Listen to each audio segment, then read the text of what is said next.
Welcome back to my channel. ಹೊಸದಾಗಿ channel ನೋಡ್ತಾ ಇದ್ದರೆ ಸಬ್ಸ್ಕ್ರೈಬ್ ಮಾಡಿಕೊಂಡು ಸಪೋರ್ಟ್ ಮಾಡಿ. ಸಚ್ಚಿದಾನಂದ ಸಾಯಿನಾಥ್ಗೆ ನಮಸ್ಕಾರ ಮಾಡುತ್ತಾ ಸಾಯಿನಾಥರ ಅನುಗ್ರಹ ಎಲ್ಲರ ಮೇಲೂ ಇರಲಿ ಅಂತ ವಿಡಿಯೋ ಪ್ರಾರಂಭ ಮಾಡ್ತಾ ಇದ್ದೀನಿ. ಇದೇ 28 ಶುಕ್ರವಾರ ನಮಗೆ ಚಂದ್ರಗ್ರಹಣ ಇದೆ, ರಾಖಿ ಕೂಡ ಇದೆ, ಪೌರ್ಣಮಿ ಕೂಡಿ ಬಂದಿರೋದ್ರಿಂದ ಎಷ್ಟೆಲ್ಲ ಶುಭದಾಯಕವಾಗಿರುತ್ತೆ. ರಾಖಿಯನ್ನು ಯಾವ ಸಮಯಕ್ಕೆ ಕಟ್ಟಬೇಕು ಹಾಗೂ ಪೌರ್ಣಮಿ ಪೂಜೆ, ಚಂದ್ರಗ್ರಹಣ ಯಾವ ಸಮಯಕ್ಕಿದೆ, ಏನೆಲ್ಲ ನಾವು ಮನೆಗೆ ಈ ಕೆಲವು ವಸ್ತುಗಳನ್ನು ತಗೊಂಡು ಬರೋದ್ರಿಂದ ಮುಖ್ಯವಾಗಿ ಸ್ನಾನವನ್ನು ಮಾಡೋದು ತುಂಬ ವಿಶೇಷತೆಯಿಂದ ಇರುತ್ತೆ. ಈ ರೀತಿಯ ಸಂದರ್ಭಗಳಲ್ಲಿ ವಿಶೇಷವಾದ ದಿನಗಳಲ್ಲಿ ನಾವು ಬಳಸುವಂಥ ಅಂದರೆ ಎಲ್ರಿಗೂ ಕೂಡ ನದಿ ಸ್ನಾನ ಅನ್ನುವಂಥದ್ದು ಸಿಗೋದಿಲ್ಲ. ಹತ್ತಿರದಲ್ಲಿ ಇರುವಂಥವರಿಗೆ ಅನುಕೂಲ ಇರುತ್ತೆ. ಆಗದೇ ಇರುವಂಥವರು ನದಿ ಸ್ನಾನ ಮಾಡಬೇಕು ಅಂತ ನಾವು ಅಂದ್ಕೊಳ್ತೀವಲ್ವ, ನಮ್ಮ ಪಾಪ ಕರ್ಮಗಳು ಹೋಗಬೇಕು, ಕಷ್ಟ ಕಾರ್ಪಣ್ಯಗಳು ಕಳಿಬೇಕು ಅನ್ನೋದಕ್ಕೆ ಸ್ನಾನ ಅನ್ನುವಂಥದ್ದು ಬಹಳ ಮುಖ್ಯವಾಗಿರುತ್ತೆ. ಈ ಸ್ನಾನವನ್ನು ಮಾಡೋದರಿಂದ ನಮಗೆ ಕೋಟಿ ಜನ್ಮದ ಪುಣ್ಯ ಫಲ ಅನ್ನುವಂಥದ್ದು ಸಿಗುತ್ತೆ ಸ್ನೇಹಿತರೆ. ಮುಖ್ಯವಾಗಿ ನಾವು ನೀರನ್ನು ಅಂದರೆ ಗಂಗೆಯನ್ನು ನಾವು ಪ್ರಾರ್ಥನೆ ಮಾಡೋದರಿಂದ ಎಲ್ಲದಕ್ಕೂ ಕೂಡ ಪಂಚಭೂತಗಳಲ್ಲಿ ಒಂದಾಗಿರುವ ನೀರನ್ನು ತುಂಬ ಶ್ರೇಷ್ಠತೆಯಿಂದ ನೋಡ್ತೀವಿ. ಪ್ರಕೃತಿ ಮಾತೆಯನ್ನು ನಾವು ಕೇಳಿಕೊಂಡು ಪ್ರಾರ್ಥನೆ ಮಾಡಿ ಸ್ನಾನದ ನೀರಿಗೆ ಈ ವಸ್ತುಗಳನ್ನು ಹಾಕ್ಕೊಳ್ಳೋದ್ರಿಂದ ಮುಖ್ಯವಾಗಿ ಕೆಲವು ಪದಾರ್ಥಗಳನ್ನು ಈ ದಿನಗಳಲ್ಲಿ ತಿನ್ನಬಾರ್ದು. ಏಕೆಂದರೆ ಪೌರ್ಣಮಿ ಅನ್ನುವಂಥದ್ದು ಕೂಡ ತುಂಬ ಇರುತ್ತೆ, ಬೆಳಕು ಮೂಡುತ್ತೆ ಚಂದ್ರನಿಗೆ ಸಂಬಂಧಪಟ್ಟಂಥ. ಯಾಕಂದರೆ ಚಂದ್ರನು ಬಂದು ಮನಸ್ಸಿನ ಕಾರಕ, ಮನುಷ್ಯನ ಮನಸ್ಸಿನ ಮೇಲೆ ಪ್ರಭಾವ ಬೀರುವಂಥದ್ದು. ಈ ಸಮಯಗಳಲ್ಲೇ ನಮಗೆ ಎಷ್ಟೊಂದು ತೊಂದರೆಗಳು ಕೂಡ ಆಗುವಂಥ ಸಮಯ ಕೂಡ ಇದೇ ಆಗಿರುತ್ತೆ. ತುಂಬ ಒಳ್ಳೆಯದು ಕೂಡ ಆಗುವಂಥ ಸಮಯಗಳು ಕೂಡ ಇದೇ ಆಗಿರುತ್ತೆ.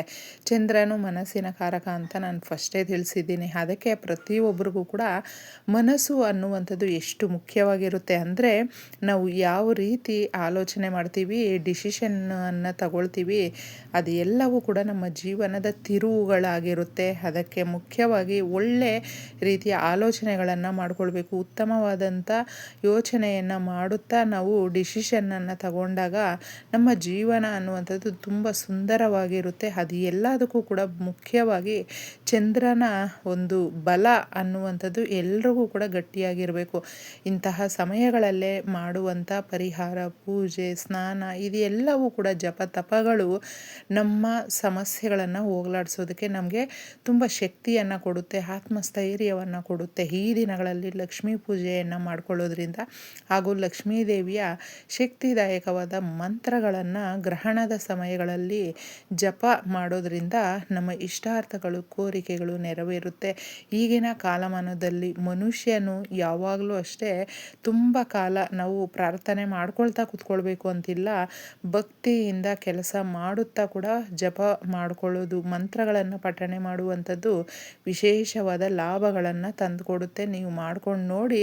ಹಾಗೂ ನಾವು ಈ ಪೌರ್ಣಮಿಯ ದಿನಗಳಲ್ಲಿ ರಾತ್ರಿ ಸಮಯಗಳಲ್ಲಿ ಚಂದ್ರನನ್ನು ನೆನೆಸ್ಕೊಳ್ತಾ ಪೂಜೆಯನ್ನು ಮಾಡೋದ್ರಿಂದ, ಇಲ್ಲಾಂದರೆ ಹಾಲು ಅಥವಾ ಬಿಳಿ ಪದಾರ್ಥಗಳಿಂದ ಮಾಡಿದಂಥ ಪದಾರ್ಥಗಳನ್ನು ಚಂದ್ರನಿಗೆ ಅರ್ಪಿಸೋದ್ರಿಂದ ನಮ್ಮ ಮನಸ್ಸು ಯಾವಾಗಲೂ ತಿಳಿಯಾಗಿ ಇರುತ್ತೆ, ತುಂಬ ಶುದ್ಧವಾಗಿರುತ್ತೆ, ನಾವು ಚೆನ್ನಾಗಿ ಕೂಡ ಇರ್ತೀವಿ ಸ್ನೇಹಿತರೆ. ಈ ಗ್ರಹಣ ಅನ್ನುವಂಥದ್ದು ನಮಗೆ ಬೆಳಗ್ಗೆ ಬಂದಿರೋದ್ರಿಂದ, ಅಂದರೆ ಚಂದ್ರನು ಬಂದು ರಾತ್ರಿ ಸಮಯಗಳಲ್ಲಿ ಮೂಡುವಂಥದ್ದು, ಬೆಳಗ್ಗೆ ಸೂರ್ಯನು ಇರೋದ್ರಿಂದ ನಮಗೆ ಚಂದ್ರನ ಪ್ರಭಾವ ಅನ್ನುವಂಥದ್ದು ಇರೋದಿಲ್ಲ. ಬೆಳಗ್ಗೆ 6:55ಕ್ಕೆ ಪ್ರಾರಂಭ ಆಗಿ 12:30ರವರೆಗೂ ಚಂದ್ರಗ್ರಹಣ ಇರೋದ್ರಿಂದ ನಮಗೆ ಯಾವುದೇ ರೀತಿಯಾದಂಥ ಕೆಟ್ಟ ಪ್ರಭಾವ ಅನ್ನುವಂಥದ್ದು ಬೀರೋದಿಲ್ಲ. ಮುಖ್ಯವಾಗಿ ಹುಷಾರಾಗಿ ಇರಬೇಕು ಅಂತ ಏನು ಭಯ ಪಡೋ ಅವಶ್ಯಕತೆ ಇಲ್ಲ ಸ್ನೇಹಿತರೆ. ಇನ್ನು ಮುಖ್ಯವಾಗಿ ಈ ವಸ್ತುಗಳನ್ನು ಮನೆಗೆ ಪೌರ್ಣಮಿಯ ದಿನಗಳಲ್ಲಿ ಕೊಂಡ್ಕೊಂಡು ಬನ್ನಿ. ಲಕ್ಷ್ಮೀದೇವಿಗೆ ಇಷ್ಟವಾಗುವಂಥ ಪರ್ಫ್ಯೂಮು, ಬೆಲ್ಲ, ಸಕ್ಕರೆ ಹಾಗೂ ನೀವು ಕಲ್ಲುಪ್ಪನ್ನು ತಗೊಂಡು ಬನ್ನಿ, ಏಲಕ್ಕಿಗಳನ್ನು ತಗೊಂಡು ಬನ್ನಿ, ಅರಿಶಿಣವನ್ನು ತಗೊಂಡು ಬನ್ನಿ. ಈಗ ತಿಳಿಸಿರುವಂಥ ಎಲ್ಲ ವಸ್ತುಗಳು ಕೂಡ ಕಂಪಲ್ಸರಿ ತಗೊಂಡು ಬರಬೇಕು ಅನ್ನುವಂಥದ್ದು ಏನೂ ಇಲ್ಲ. ನಿಮ್ಮ ಅವಶ್ಯಕತೆಗೆ ಏನು ಬೇಕು ಏನು ಬೇಡ ಅನ್ನುವಂಥದ್ದು ನೋಡಿಕೊಂಡಿದ್ದೆ ತಗೊಂಡು ಬನ್ನಿ. ಕೆಲವು ಚಿಕ್ಕದಾಗಿ ವಸ್ತುಗಳನ್ನು ತಗೊಂಡು ಬಂದರೂ ಸಾಕಾಗುತ್ತೆ. ನಾವು ಅಡಿಗೆ ಮಾಡಿ ತಿನ್ನುವಂಥದ್ದು ಈ ದಿನಗಳಲ್ಲಿ ಏನು ತಿನ್ನಬೇಕು ಏನು ತಿನ್ನಬಾರ್ದು ಹಿರಿಯರಿಗೆ ಚೆನ್ನಾಗಿ ಗೊತ್ತಿತ್ತು ಸ್ನೇಹಿತರೆ. ಅದಕ್ಕೆ ತುಂಬ ಆರೋಗ್ಯವಂತರಾಗಿ 100 ಕಾಲ ಚೆನ್ನಾಗಿ ಬದುಕಿ ಬಾಳ್ತಾ ಇದ್ರು. ಅವ್ರುಗಳಿಗೆ ಗೊತ್ತಿತ್ತು ಯಾವ ದಿನ ಏನು ತಿನ್ನಬೇಕು ಅಂತ. ಈ ಪೌರ್ಣಮಿಯ ದಿನ ಗ್ರಹಣ ಕೂಡಿ ಬಂದಿರೋದ್ರಿಂದ ನೀವು ಬೆಂಡೆಕಾಯಿ ಹಾಗೂ ಮೂಲಂಗಿಯನ್ನು ತಿನ್ನೋದಕ್ಕೆ ಹೋಗ್ಬೇಡಿ. ಯಾವುದೇ ರೂಪದಲ್ಲೂ ಕೂಡ ಅಡಿಗೆ ಮಾಡಿ ಈ ದಿನಗಳಲ್ಲಿ ಅದನ್ನು ಸೇವನೆ ಮಾಡಬಾರ್ದು ಸ್ನೇಹಿತರೆ. ಇನ್ನು ಸ್ನಾನ ಮಾಡುವಂಥದ್ದು ತುಂಬ ಮುಖ್ಯವಾಗಿ ನದಿ ಸ್ನಾನದಷ್ಟೇ ಪುಣ್ಯ ಫಲ ಅನ್ನುವಂಥದ್ದು ಸಿಗುತ್ತೆ. ಲಕ್ಷ್ಮೀ ದೇವಿಯ ಕಟಾಕ್ಷ ಈ ಒಂದು ಪರಿಹಾರ ಮಾಡ್ಕೊಳ್ಳೋದ್ರಿಂದ, ಈ ಸ್ನಾನಕ್ಕೆ ಈ ವಸ್ತುಗಳನ್ನು ಹಾಕಿ ಮಾಡೋದ್ರಿಂದ ನಮಗೆ ಲಕ್ಷ್ಮೀದೇವಿ ಸಂಪತ್ತಿಗೆ ಅಧಿದೇವತೆ ಆ ತಾಯಿಯ ಆಶೀರ್ವಾದ ಸಿಗುತ್ತೆ. ಕೆಂಪು ಹೂವುಗಳು ಅನ್ನುವಂಥದ್ದು ತುಂಬ ಪ್ರೀತಿಕರ ಲಕ್ಷ್ಮೀದೇವಿಗೆ.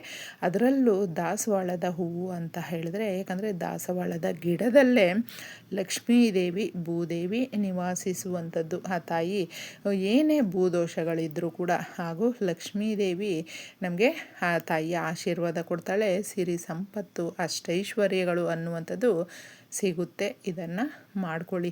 ಈ ಕೆಂಪು ಹೂಗಳು ಯಾವುದೇ ಆಗಿರಬಹುದು ತಗೊಳ್ಳಿ. ಸ್ವಲ್ಪ ನೀವು ಅದನ್ನು ತಗೊಳ್ಳೋದ್ರಿಂದ ಮುಖ್ಯವಾಗಿ ಲಕ್ಷ್ಮೀದೇವಿಯ ಆಶೀರ್ವಾದ ಅನ್ನುವಂಥದ್ದು ಸಿಗುತ್ತೆ. ಸಾಲದಿಂದ ಮುಕ್ತಿ ಹೊಂದಬಹುದು. ರಾಖಿ ಹಬ್ಬ ಹೆಣ್ಣುಮಕ್ಕಳಿಗೆ ಮುಖ್ಯವಾಗಿ ಹೆಣ್ಣುಮಕ್ಕಳು ತುಂಬ ವಿಶೇಷವಾಗಿ ಅಣ್ಣ ತಮ್ಮಂದಿರಿಗೆ ಪ್ರೀತಿಯಿಂದ ಕಟ್ಟುವಂಥದ್ದು. ರಾಖಿಯ ಮುಹೂರ್ತವನ್ನು ಇದರಲ್ಲೇ ತಿಳ್ಕೊಳ್ಳೋಣ. ಬೆಳಗ್ಗೆ ಸೂರ್ಯೋದಯ ಅಂದರೆ 28 ಶುಕ್ರವಾರ 5:55ರಿಂದ 9:48ರವರೆಗೂ ಇರುತ್ತೆ. ಈ ಮುಹೂರ್ತದಲ್ಲಿ ನೀವು ಕಟ್ಕೊಳ್ಬಹುದು ಸ್ನೇಹಿತರೆ. ಎಲ್ಲರೂ ಕೂಡ ನಿಮ್ಮ ಅಣ್ಣ ತಂಗಿಯ ಸಂಬಂಧ, ಅಣ್ಣ ತಮ್ಮರ ಸಂಬಂಧಗಳು 100 ಕಾಲ ಚೆನ್ನಾಗಿ ಬದುಕಿ ಬಾಳೋದಕ್ಕೆ, ಆರೋಗ್ಯವಂತರಾಗಿ ಇರೋದಕ್ಕೆ ಸಹಾಯವನ್ನು ಮಾಡುತ್ತೆ. ಈ ಮುಹೂರ್ತದಲ್ಲಿ ಕಟ್ಕೊಳ್ಳಿ, ಚೆನ್ನಾಗಿರ್ರಿ ಅಂತ ಬಯಸ್ತಾ ಇದ್ದೀನಿ. ಇನ್ನು ನಾವು ಸ್ನಾನ ಮಾಡುವಂಥ ನೀರಿಗೆ ನೋಡಿ, ಆಮ್ಲದ ಲೀಫ್ ಅಂದರೆ ನಾವು ಬೆಟ್ಟದ ನೆಲ್ಲಿಕಾಯಿ ಅಂತ ಹೇಳ್ತೀವಲ್ವ, ಅದರ ಎಲೆಗಳು ಸಿಕ್ಕಿದ್ರೆ ಅದರ ಸ್ವಲ್ಪ ಎಲೆಗಳನ್ನು ತಗೊಂಡು ಬನ್ನಿ.